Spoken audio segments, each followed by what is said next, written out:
Hey guys, I'm Mark from Porsche Respond and welcome to Game Week 22 of the Premier League review. If you are new to this series, what we do is we take a look at the past set of Premier League results, we take a look at the Premier League table, and we finish off by looking at the Premier League top goal scorers. So here is a past set of Premier League results. These games were played on Saturday the 21st and Sunday the 22nd of January. Next to the games are the times of this video. If you want to hear about a specific game, just go to the time next to the match and you'll skip out all the other crap. But without further ado, let's get into our first match. We start with Liverpool versus Swansea. The first half ended with nothing really happening. Liverpool doing what they always do, dominate possession, but just like the past few weeks, they dominate possession but have nothing to show for it. But the second half wouldn't go the same way, as only 3 minutes into the second half we get our first goal of the match when Swansea surprisingly took the lead. It came when a corner is whipped in by Gylfi Sigurdsson. It meets Federico Fernandez, who nods the ball down for Fernando Llorente, who smashed the ball home from close range. And only 4 minutes later, Swansea would double their lead when Fernando Llorente got his second in the match. It came when Tom Carroll put in a brilliant cross and Fernando Llorente rose higher than the Liverpool defenders and headed home the second. But 3 minutes later, Liverpool would look to get back into it when Roberto Firmino got a goal. It came when James Milner put a cross into the box and Firmino rose higher than his marker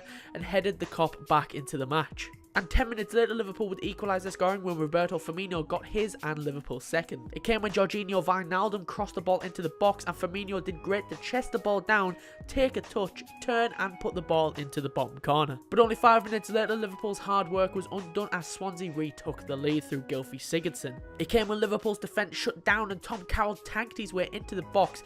Ragnar Klavan made a tackle, but the ball fell perfectly into the path of Sigurdsson and the Icelandic international put the ball past Simon Mignolet. And that's how the game would end. Let's be honest, Liverpool's title chances are basically dead in the water. They were a minimum of 7 points behind Chelsea, with Chelsea still able to go 10 points clear late on Sunday. A huge result at the top of the table and also a huge result at the bottom. This result actually lifted Swansea off of the bottom of the Premier League and actually took them outside of the bottom three, with everybody still to play across the weekend. And we move on to Middlesbrough versus West Ham. The game wouldn't take long to get its first goal, as in the 8th minute West Ham's man in form Andy Carroll put the Hammers ahead. It came when Manuel Lanzini put a corner into the box, and obviously on the end of it was the header was Andy Carroll, and he headed the ball past Victor Valdez. But Middlesbrough would equalise the scoring in the 26th minute when Callum Chambers got some space on the right wing. He spotted Christian Stuani at the back post and placed the pass onto the running Stuani, who side-footed the ball into the net. But West Ham would retake the lead on the brink of half-time when Andy Carroll got his second. It came when Mikel Antonio took a shot from outside the box and Victor Valdez saved it. However, he couldn't hold it and Carroll showed the striker's instinct to pounce on the ball and tap into the net. And West Ham would put the game to bed in the 94th minute when West Ham counter-attacked Middlesbrough, and the ball ended up with Jonathan Calleri, whose shot took a big deflection off a Borough defender that took the ball into the net. And that's how the game would end. You've got to think perhaps West Ham's run of results could have been down to Dimitri Payet's attitude. They've been playing a lot better without him in the squad, but nonetheless West Ham pick up another 3 points, and it's another loss for Middlesbrough. We move on to Southampton versus Leicester. Southampton would take the lead in this one 26 minutes into the match when James Ward-Prowse got on the score sheet. It came when Southampton attacked down the right hand side and Cedric Suarez made his way through the Leicester defence before cutting the ball back to Ward-Prowse, who hit it first time past Kasper Schmeichel. And Southampton would double their lead in the 38th minute when James Ward-Prowse whipped the ball into the box from a free kick. It skims off of Wes Morgan's head and Jay Rodriguez steals the ball and smashed the ball home from close range. And Southampton would have the perfect chance to wrap up all 3 of the points when Wes Morgan pulled down Shane Long in the box and the referee pointed to the penalty spot. Dusan Tadic stepped up to take it and he rocketed the penalty into the roof of the net for Southampton's third. And that's how the game would end. Oh Leicester, what are we going to do with you? They've picked up only 21 points from 22 games all season and they are yet to win away from home. But for Southampton fans, this will be the most comfortable match you're going to see all season. And we move on to Manchester City versus Tottenham. Manchester City were all over Tottenham in the first half, however they were unable to find a breakthrough until 4 minutes into the second half when they finally took the lead through Leroy Sané. It came when Kevin De Bruyne played a perfect ball over the top that basically killed the entire Tottenham defence and Hugo Lloris was forced to come off of his line. He went for like a diving punch, but he completely missed the ball and all that was left for Sané to do was tap into the empty net. And only 5 minutes later Manchester City would double their lead through Kevin De Bruyne. winner. It came when Raheem Sterling whipped a ball into the box, but Hugo Lloris dived and was going to catch it, but somehow the ball popped loose and Kevin De Bruyne was left with a ball and an empty net. Put 2 and 2 together and see what you get. I'm a poet and I didn't know it. But Tottenham would look to get back into the game 5 minutes later when they got a goal back when Kyle Walker had the ball on the right hand side and the English international put a cross at the back post for another England international, Dele Alli, to head home past Claudio Bravo. And Tottenham would equalise in the 77th minute when Son Heung-min got the goal. It came when Harry Kane cut the ball across the Manchester City box and the South Korean hit the ball first time into the bottom corner with 10 minutes left. And that's how the game would end, and Manchester City will feel frustrated that they weren't able to hold on to their lead and they let Tottenham get back into the game. But Tottenham did well to get back into the game, considering that they did concede 2 goals in the first 10 minutes of the second half. And we move on to Bournemouth versus Watford. Watford took the lead in the 23rd minute when they whipped in a corner which is flicked on at the near post by Bournemouth defender Steve Cook, and Watford player Miguel Britos gets it back into the middle with his head, and Christian Caballele was able to steer the ball in. But Bournemouth would equalise the scoring in the 47th minute when Adam Smith worked some space on the right hand side and got free of all of the Watford defenders and squared the ball for Joshua King, who easily finished for a rare goal. But Watford would retake the lead in the 63rd minute, and it was from another corner. This time it was put right on top of the Bournemouth keeper Artur Boruc, but it was Troy Deeney that got the important touch that sent the ball into the net. But Bournemouth would equalise the scoring for the second time in the match. It came when Andrew Sermon threaded the ball through for Benik Afobe to run onto. Afobe made no mistake about it as he took the ball into the bottom corner. And that's how the game would end. The last time these two met, it was the exact same result, and you'll feel that neither team will be overly happy with this result as they both feel like they could have won it. This result continues both of these teams' bad forms as of late, as Bournemouth have won just 1 from their last 7 and Watford haven't won in 7.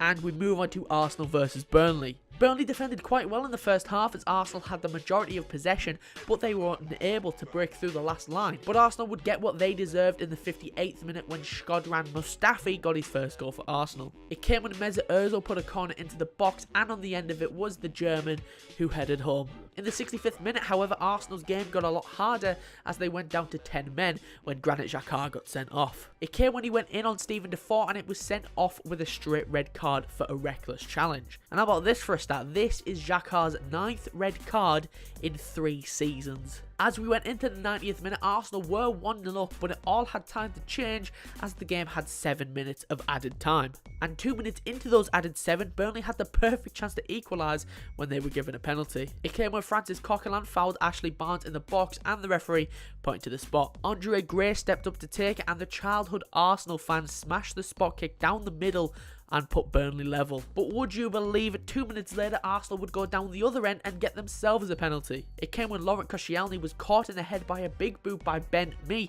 and the ref had no choice but to point to the spot again. Alexis Sanchez stepped up and cheekily dinked the penalty down the middle and watched the keeper dive and basically won the game for the Gunners. And that's how the game would end, probably the deserved result in the end as Arsenal dominated the match for most of it until Xhaka got sent off. That's when Burnley started to get back into it. But with this result, it is Arsenal's 5th Premier League win in a row and it lifted them up to 2nd. And as for Burnley, this continues their dire away form this season as they have only collected 1 point from a possible 30 in all away games. And we move on to Chelsea versus Hull. Chelsea took the lead on the brink of half-time in this one when that man Diego Costa, who was back in the team for this match, put Chelsea ahead. It came when Victor Moses had the ball on the right and was given too much time to pick out his man with a low pass into Costa, who hit the ball first time past the keeper into the back of the net. And Chelsea would get their second in the 80th minute when Cesc Fabregas whipped the ball into the box from a free kick, and it was Gary Cahill who rose highest and nodded home the ball, and that basically wrapped up all 3 points. And that's how the game would end. Another win for Chelsea, and let's be honest, the league basically theirs at this point. They're 8 points clear of 2nd place and rarely draw, never mind bloody lose. But Hull can take good things away from this game as they did hold off Chelsea for most of the first half, and with another referee, they would have had a penalty when it was 1-0, and who knows, that could have swung the game. But like I said, Chelsea 8 points clear at the top and Hull remain in the bottom 3. And before we move on from this game, I'd just like to give my thoughts with Ryan Mason, who was actually injured in this match with a head collision with Gary Cahill, I believe it was. It's reported that he had a fractured skull and a bleed on the brain. I'm not too sure if that's true because I've seen a lot of people really going in on the Daily Mail recently because, let's be honest, the English media are scumbags. But it was reported that he is talking, so that is a good thing. I mean, my granddad had a bleed on the brain last year now, and it took him about 2 months to start to speak again. But if he's already speaking like 2 days later, he is going to be fine.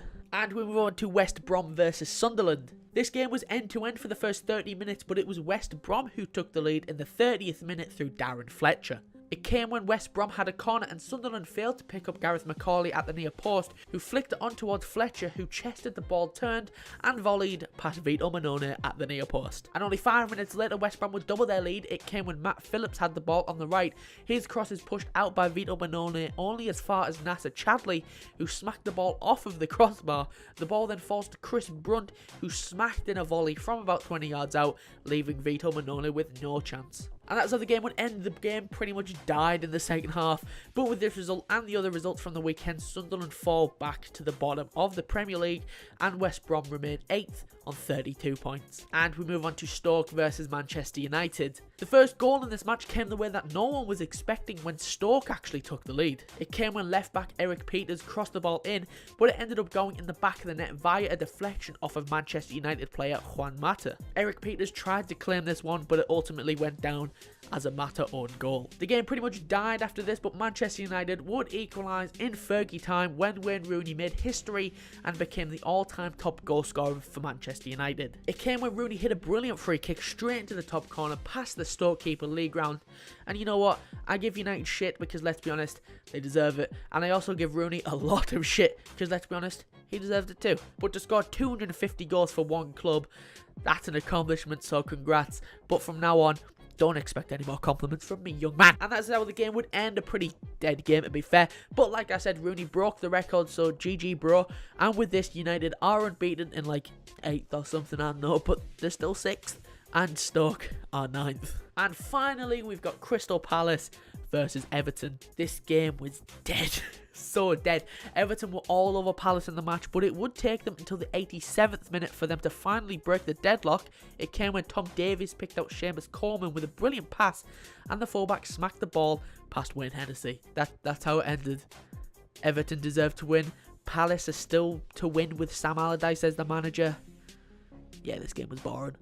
Let's move on. Right, so that's all the matches I've got for you this week. Before we go, let's take a look at the Premier League table and top goal scorers, starting off with the Premier League table. Start with the top 5, and as you can see, Chelsea are still top of the league, extending their lead at the top to 8 with a win over Hull. Arsenal move up to 2nd following their win against Burnley. Tottenham are 3rd after drawing with Manchester City. Liverpool dropped to 4th after losing to Swansea, and Manchester City are in 5th after their draw with Tottenham. Moving on to the bottom 5, and Sunderland are back down to the bottom following their loss to West Brom. Hull are 19th after their loss to league leaders Chelsea. Crystal Palace are 18th after losing to Everton. Swansea move out the bottom 3 for the first time in a while following their shock win over Liverpool, and Middlesbrough make up the bottom 5 following their loss to West Ham. Moving on to top goal scorers, and as you can see, Alexis Sanchez is still on the top, adding a goal to his tally this week, moving him up to 15 goals and 7 assists. Diego Costa got back into the Chelsea team this week and also got back into scoring ways, moving his tally to also 15 goals but with 5 assists. Zlatan Ibrahimovic is 3rd, not scoring this week. He's on 14 goals and 3 assists. Harry Kane is 4th on 13 goals and 3 assists. And Romelu Lukaku makes up the top 5 on 12 goals and 4 assists. Right, so that's all I've got for you this week. If you enjoyed it, be sure to leave a like and subscribe, and I'll be back next Thursday on the 2nd of February for the next episode of the Premier League Review. If you want to follow us on Twitter, you can follow the Portion of Sport Twitter account, where we'll be tweeting about sports stuff like football games and any wrestling, and I'll probably be live tweeting the Royal Rumble this weekend, so give that a follow. Link in the description, or it's at Portion of Sport _. And if you want to follow me on Twitter or subscribe to my personal YouTube channel, the links to both of them are in the description as well, and my channel should be popping on your screen round about now. But anyway, thanks for watching. I've been Mark from A Portion of Sport, and I'll see you soon.